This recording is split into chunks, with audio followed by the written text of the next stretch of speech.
It's time for the Coach Perry Liles Show with Michael Harrison. The Coach's Show is brought to you in part by Stanford Family Dental and Vision Center, by Sun Bear Studio, and by the Shark 1023. Here now is Michael Harrison.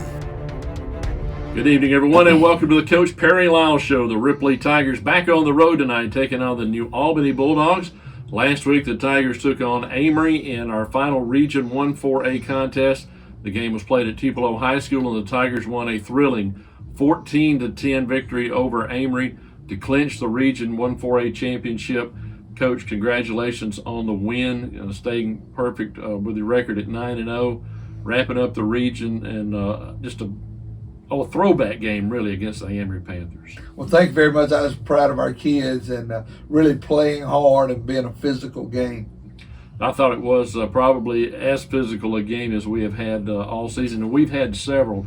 I had remarked to some folks that asked me about the game. I said, to me, it looks like it's going to be just like Charleston or Choctaw County or Boonville. It's going to be one of those hard-hitting, low-scoring type games, and that's the way it turned out. Yeah, it did. I think back at Columbus, I thought our kids played physical in that game, and they had some talent and scored on us too, but we kept scoring on them, moving the ball, and we moved the ball against Amory. We just didn't score as much.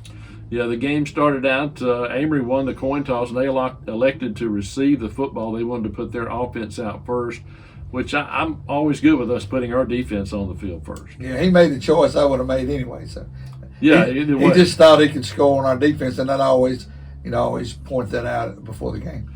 And first series we come up with a big turnover. Michael Turner gets an interception, sets us up in good field position. Things are looking good right off the start. Yeah, it was a great play by him, and unfortunately, we sort of do the same thing, overthrow receiver a little bit, maybe because he slowed down, but give it right back to him. Yeah, they get the ball back. We trade turnovers, and they get it. We again come up with another big stop, force them to punt the football. And the first quarter was just kind of like we were feeling each other out, maybe trying to get some kind of flow. There wasn't a lot going on, a lot of defense and hard hitting, though. Yeah, and they play like us. I mean, we knew they was going to run the football and try to get the opportunities passing, and that's going to be for a fast game when both teams are like that. It does, and of course the Tigers set up Amory got the first score of the game. They ended up with a short field. They were able to drive and get a field goal attempt. Actually had a couple of big plays that moved them into scoring territory, but our defense stiffened, kept them out of the end zone, forced them into a field goal attempt early in the second quarter. They took a 3-0 lead. Yes, and that, again, we did stop them. That number 22 for them is really good. And like we said going to the game, he's going to get his plays and his yards. We just need to limit them, and we did that on that drive and others. Ripley would get the ball and take over at the 28-yard line, their first drive of the second quarter. And, Coach, we go on an extended drive. We eat up over 7 minutes of game clock, holding the ball, picking up first down after first down after first down, which I know is what you were wanting to do. And I thought our kids really bought into that game plan. You could see, we were just really getting yards up the middle. Demarion Williams making some big runs. Of course, Keegan Strong, Jalen Brooks also making some big runs. And with Jalen getting a 4-yard touchdown with 4:03 to play in the half, and that put us up 7-3 with Freddie's extra point. Yeah, really good drive, and that's really the first one that we've done in the game that was really like we wanted it to be. We come back and get another stop. We get another interception from Michael Turner. They tried to go deep on us. Michael jumps up, makes a big interception. The Tigers take over with 3:06 to play in the half, and we're on our own 38-yard line, but we do have a chance, and we're able to get the ball back down in scoring position, and Jalen Brooks caps off another nice drive with only 11 seconds left in the half, and we go up 14-3 and take that lead into the locker room. Two really excellent drives there in the second quarter that put us in a good position. You're right. That's kind of, assuming that getting the time like we did and just keeping the clock rolling is what we want to do. Ripley led 14-3 over Amory at the half. We're going to take a break. We'll come back and talk about the Amory game more with Coach Liles in just a moment. Stanford Family Dental and Vision, located at 306 North Commerce Street in Ripley, is a full-service dental and optometry practice. Serving Ripley and the surrounding area for over 32 years, Dr. John Stanford and Dr. Stephen Stanford offer comprehensive dental care, including oral treatment, exams, and cleanings. Dr. Megan Stanford provides optometry and optical care services for eye exams, glasses, and contacts. For more information or to set an appointment, call 662-837-7822. Everyone at Stanford Family Dental and Vision wish all Tippah County teams good luck this season. Welcome back to the Coach Perry Liles Show. The Ripley Tigers on the road tonight, taking on New Albany. Last week at Tupelo High School, the Tigers had a 14-3 lead over the Amory Panthers. Ripley was to get the ball to start the third quarter. And, Coach, we come out and we pick up a first down. Looks like we're going to start moving the football again. And then we ended up having to punt the football back to Amory. And it just started that defensive struggle all over again. Going back and forth. They ended up, well, actually stopped us on downs, I believe, in that first drive. We got down in their territory and they got it back. So we were still holding a 14-3 lead and, still in good shape. Yeah, it's just going to be one of those games. And we seem to do, I look at our play, we probably score fewer points in the second and third quarter, although we scored in that second quarter. Third quarter, we sort of, I don't know if we're too conservative or what happens, but it's not a good quarter for us. The Panthers would stop the Tigers on downs in their own territory. We would go for it on fourth down and short. Let us say about the officiating, there was some questionable outcomes in that. I've gone back and watched it on film, and it was some controversy to me within the crew. It's not like the crew worked together very well. You could see there would be, like on marks of the football, one official on one side would have it spotted one side, and the other official coming in would have a totally different view. Yeah, I have to agree with you on that. Probably shouldn't have gone for it but it's just inches there. And the truth is, we got the first down. We got it marked on our sideline, and it gets talked out of it on the other sideline. And eventually he said that was the other side's call. Well, I don't know whose call it was, but sure, the down markers are on our side. So it would seem like it would be that side. But that's unfortunate. Had to do again, would have punted. Sort of let our excitement about being and moving the ball. And the truth is, that was the only drive that we gave up a touchdown, and that's I'll take the blame for that one, get that short field up. Yeah, they had a short field. They were able to take advantage. Their quarterback, Braden Moranto, able to sneak it in from 1 yard out. That cut it to 14-10 with only 4 seconds left in the third quarter. So, we got a quarter left in the game. It's a 14-10 one-score game. And, again, the defenses just take over. They end up stopping us on downs. Again, we kind of get in no man's land where it's a little too long to go for a field goal. Not going to really gain much by punting. We like to go for it on their side of the field. They come up with a big stop. Ty rolls out, trying to get the first down on a play that we'd run several times with him keeping the ball and had been successful, but that time they came up with a big stop. Yeah, there again, I probably hesitated too much, wanted to do one the things that we do necessarily quick-wise, but didn't do that anyway. They got to stop. Defense played harder then, though. It wasn't like giving them on the 30-yard line, so it was better. And they ended up going 3 and out, did not make a first down on that drive. They ended up punting the football. There was about 6.5 minutes to go in the game when they gave it up.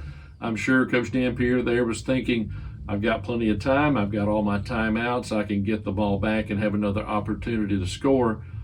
That almost worked out.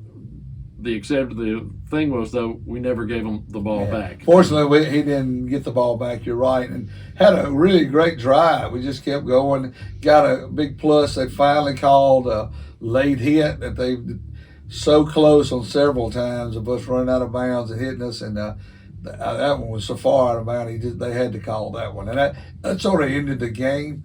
And then it comes down to, taking a knee, and they have a one timeout left, and we just did that time management. Of course, we didn't really want to score at that point because we'd have to kick it back off to them. So that's sort of how we played. And again, that's a time management thing that we did do a good job on that one. no doubt. And you're ahead. Times your friend at that point. You just want to let it roll out, not give the opponent an opportunity to score, and hold on for a big 14-10 win. A great celebration by the Tigers.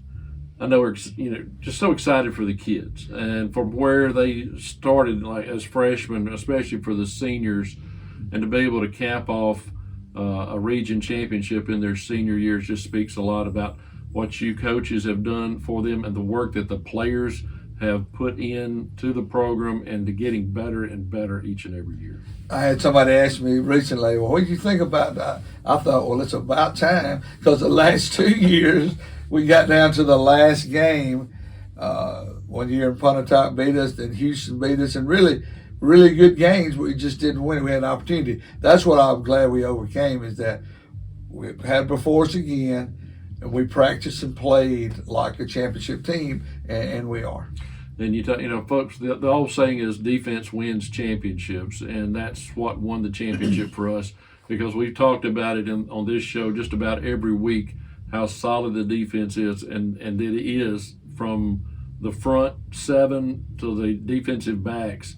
Everybody knows their job. Everybody, stays within their lane and does their job. And I think that's what's so good about it. And I see it every week. So it comes, I guess, a little easier to me. But you can see, the defensive linemen, their job is to absorb a lot of things, and they do that. They're not out there to make a lot of tackles, a lot of sacks, a lot of, they know their role and they do it. They don't try to get outside that and make plays that aren't, what they're supposed to be doing. I agree.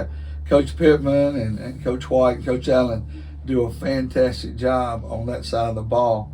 The most exciting play for me, though, was when Charles Christmas he caught number 22 on a screen pass, and that was exciting to see him hold on. He's 350 pounds. And I got pumped up on that one, because that was exciting for me, because I used to play and coach defensive line and defense, and he did the right thing, and that's what was so good. But our whole bunch, but our team in general, we sort of compliment them offensively, that Coach Seago does on. If you think we kept the ball, I think 60-something plays, and they had it like 32. Well, when you look at our stats, we had 32 tackles because they'll run 32 plays. So sometimes you say, we're not playing good defense doing that. Well, you are, because you're not playing defense very long. So when you look at all-star players and people, they got 15, 20 tackles, well, to me, they're playing defense too long, because if one person got that many, then you play defense a lot, and that's what's so good out that our offense complements that. Not only in that, but also we have sets of backs. A lot of ours go both ways, so we might have a group that's in our bone that's totally different from our base package, that the backs are being refreshed to play defense. And then you add our kicking game with Freddie Lopez and how good we're covering kickoffs and doing things on point. We all work together to win the football game defensively. And, sometimes, like I said, that might be a boring way to do it, but it sure does work when you do it well. It sure does. And, talk a little bit about like kids like Anthony Bell and Demarion Williams and those guys that are going both ways. Those two backs, they played. Anthony plays defensive end. He'll also drop back and play some linebacker. Demarion's the starting middle linebacker, but then he also comes in and runs the ball. And I thought both of those kids played extremely well on both sides, especially offensively. They made some huge runs in both touchdown drives. And then Anthony, late in the fourth quarter, made some big runs to get some first downs. He did. And when you look at our stats, and now you keep up with them, so I think we had 6 people that had 40-plus yards. That's saying a lot about our team, in that you can't concentrate on one person, and you get rest and get a lot of people playing time, resting there, and that's what makes us good. I think it's hard to defend. You don't know who to defend, and so those two did a really good job. Maybe last year, I look back at last year, we might have already done. Our middle linebacker played him more. We did later as the year went on, but Keegan was such a good defensive player that we didn't do that, but we're doing that Fortnite, and that's working out with him. Yeah. Talk a little bit about your offensive line. We don't talk about those guys near enough, and they don't get the credit that they're due, because everybody wants to talk about the running backs and the quarterbacks and the yardage that's made, but if it weren't for Case Fowler, who's your center, guards Ethan Crook and David Jovell, and the tackles Briley Dickinson and Camden Selman, tight ends Evan Goolsby and Cooper Davis. Talk about those guys and the work that they put in week and week out. Well, 2 years ago we said it's going to be our line, and they were all young sophomores. A lot of them were, a couple of them juniors. And Case moved in and started this year as a senior for the first time. If you know, in that game, we ran right behind the center. We run 30 wedge, and we're getting 7 and 8 yards, and that's all of them just blocking right there. They've improved so much, and Coach Braddock has done a great job with them, and they're just consistent. And when I look at the film and I look at people who are on their team and what position they play, Amory has a team, their defense, with the exception of one guy, all weigh about 185 to 205. And, they were fast. They run the ball good, but 300 is going to beat 200 if they're the same ability. And that's pretty much what that came down to. They might come off and make a tackle after we have driven them 4 or 5 yards. And that's sort of what happened. That's the reason we just kept getting yards, because, again, then Amory starts putting their bigger guys that on offense who are not used to playing defense that much. And we've dominated some people that are going to different colleges and really played a Mississippi Alabama game last to had that, and our offensive line blocked them, and we have 3 of them back next year, so that's really good too. So I'm very proud of offensive line and their improvement, and I think that helps our backs. And it's always good to have good backs, but we have both that really helps you. No doubt about it. And of course, I know you're proud of also their work in the weight room, getting stronger, because that's where it comes from, building that lower body strength. That's always saying low man wins. You're right. And so, being able to get there and do the work in the off season is paying off now. Yeah, Big Dave, he squats 600 something. All of them live, they're 400 to 500 to 600 pound squatters. And when you got that behind you, like I said, that's the benefit of the weight program. And we're teaching our younger kids that are JV guys. We got some JV guys that are going to be good linemen too. And of course, they're going to have to be, because a lot of we're losing our defensive line and a couple of seniors on offense. But that's how you build a program, is getting big linemen. When I moved to Ripley, when we used to play them, they had all those big guys. Then I got here, there's all like my size. I'm like, where is everybody? But they were walking the halls and quit football. But we got these guys going back, and we have that bigger team like Ripley's supposed to look like. They're back. All right, we're going to take another break. When we come back, we'll talk about tonight's opponent, our arch rivals, the New Albany Bulldogs. We'll be back with Coach Liles in just a moment. Hey there! Did you know that every week radio reaches 90% of all people with disposable income? That's more than any other media. The fact is, radio is the #1 most effective and cost-effective ways to reach current and potential customers. If you have a business, service, or event you want to let folks know about, put it on the radio. If you want to tell our dedicated Shark listeners about your business or event, click advertise at shark102.3.com and put it on the radio. Welcome back to the Coach Perry Liles Show. The Ripley Tigers on the road tonight, taking on the New Albany Bulldogs to end the 2023 regular season. It's a non-region game for both teams. New Albany has completed their region schedule. Looks like they're going to end up number 2 in their region. The Tigers completed last week and are going to be the number 1 seed out of Region 1 4A. But, all that doesn't matter. It doesn't matter if it was a region game or if it's a non-region game or if we're playing on the Moon or if we're playing back in Tupelo. It really doesn't matter. It's Ripley and New Albany, and it's the biggest game of the year. And I know, Coach, they would love nothing better than to knock that goose egg out of our loss column and ruin our undefeated season. So it's going to be quite a battle. I think New Albany will really be ready for us. You're right. We know their coaching staff, and they know us, and we play 7-on-7 every week in the summer and play them in JV. And I know that they're going to want to do that, because that's what I've told our kids this week, that they're going to defeat us because we're undefeated right now. They have a great opportunity to do that because they're a good football team, and we have to respect them, and we do. And we want to win our game and get it done, and we got to play hard to do that. Tell us a little bit about New Albany, how you think they're going to line up both offensively and defensively against the Tigers. offensively, they can throw the football. They're probably the best passing team we have faced so far, and we've faced some good ones, to be honest with you. But their talented at quarterback, he makes a difference in the game. Have good receivers in number 4 and 14 and 13. There are others out there that are good. Running back number 3.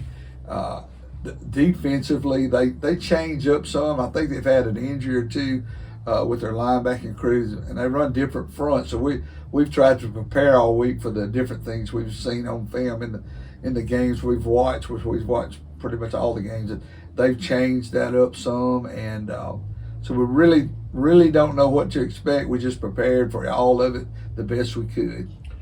Talk a little bit about the challenge, I guess, as a head coach or a coach, getting your team ready to play each and every week. It seems like we've had big game after big game after big game, and the challenge that presents you coaches is, of course, it's a rivalry week, and I know the kids are into it, but still, coming off a big win, a region championship win, and now you turn around and got to play another big rivalry game. It doesn't really mean anything as far as the region goes, but talk about that challenge. It's a big game like that.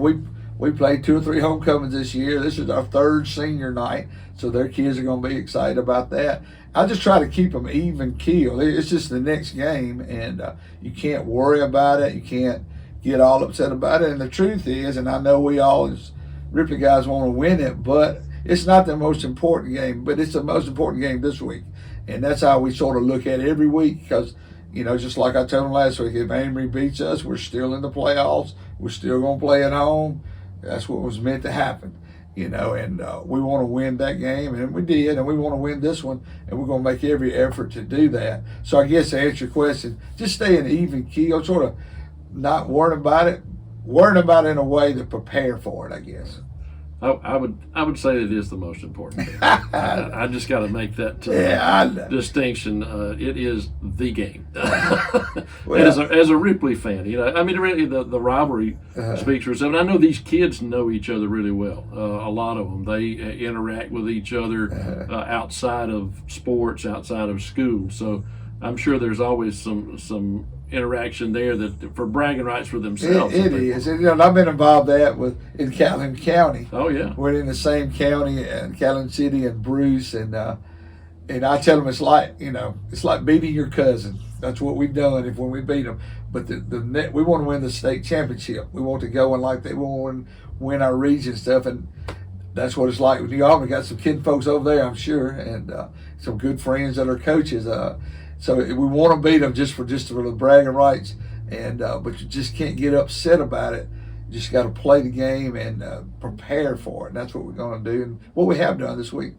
Yeah, I talk about a little bit about the preparation this week, and I know as some coaches like to do as the season goes on, especially if you get in this part of it, is there some kind of ease up, I guess, practices a little bit, because the guys have taken a lot of hits. They've dished out a lot of, they got bumps and bruises and those things. And kind of talk about handling that, because you're planning for maybe 3, 4, 5 more games. You're right. We talked about that this week. This week, we were one day in shorts on Monday, and then pads on Tuesday. We were back shorts on Wednesday. So we do rest just because of that, not full speed. But we still lift weights, and that sort of helps you get through it, just getting that blood flowing a little bit in that. You have to shorten your time. I mean, by this time of year, we've cut back on time a little bit. It's about to get dark earlier, and we just, get a little shorter in the time. We still try to play fast, because that's how we stay in shape. I always tell them, we can play fast and not run after practice, or we can play slow in practice and run. So they want to play fast. That's what we do. And so the intensity hadn't changed. The time frame a little bit has changed. Talk about the kids and how you see them reacting to winning the region championship, knowing that they're going to be a 1 seed playing at home, hopefully for a couple of maybe 3 weeks. And the excitement that you've seen from them, or has it phased them at all, really? Well, in the same locker room, they're just ready to practice and play, and kids are going to be kids, and they're going to listen to people. Well, y'all need to beat so and so because y'all's record's better. But the truth is, like you said, these rival games are not like that.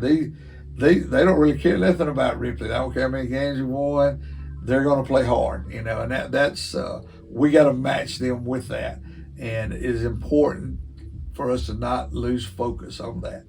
Talk about injury-wise, anybody banged up that we got? Like I said, at this time of year, you're going to have bumps and bruises and things. Yeah, you know, got 2 or 3 twisted ankles and stuff. A couple of JV guys are out, but in general, we're pretty good. Our offense, the big linemen are getting a little weary, but I think we're all ready to play and get it done. And going to New Albany, being back on the road, this will be a true road game versus last week, which was kind of a neutral site. You know, the environment down there is always good. It's down in that holler. The trains will be coming through, so it's always a fun place to go play. It is, and you know, they'll make a lot of money out of that, because I know all our game was at Tupelo. We had a big crowd. We might have had more than they did. I didn't really look up at both crowds, but I know we had a lot of people in the stands and on the fences. So it'll be that way tonight in New Albany. You know, it's going to be exciting to get to play them there and go through a game like that. Yeah, you know, we had a great crowd down at Tupelo last week. I was impressed. It didn't look like a big crowd, but their stadium, their so visitors big, that's right, side was so large that it kind of made it look small. But after I got to thinking about it, I said, you know, we had a huge crowd down there to support the Tigers, and that's great to see that, you know, the community is getting out, supporting these guys, and we just encourage anybody and everybody to come out to the game. If you can't make it this week, first playoff game is going to be at home next Friday. Make your plans now to be there and support the Tigers, because they're working hard, playing hard, and they're a lot of fun to watch. Yeah, we invite everybody out because crowds help us. You know, that kids like to see that, and I like to see that. No doubt. All right, we're going to take our final break. We'll come back and wrap things up with Coach Liles in just a moment. Kudzu 104.9's Corner of the World is chock full of talented musicians, and right in the middle of all that talent is Sun Bear Studio, a boutique recording studio in the heart of Ripley, Mississippi. When you record with us at Sun Bear Studio, we can mix, master, register, and publish your music. We can create CDs and get your music out to all the major streaming platforms. So email us when you're ready at sunbear@jc.media. Record your first or your next hit with us. Welcome back to the Coach Perry Liles Show. The Ripley Tigers on the road tonight taking on New Albany. Coach, as always, we appreciate you taking time to visit with us, and we wish you good luck tonight against the Bulldogs. Well, I appreciate it so much again, and we appreciate y'all covering our games and doing your part with the stats and all that. And go Tigers! That's Coach Perry Liles. This is Michael Harrison saying stay tuned for Ripley Tiger football coming up next. You've been listening to the Coach Perry Liles Show with Michael Harrison, brought to you by the Stanford Family Dental and Vision Center, Sun Bear Studio, and by the Shark 102.3.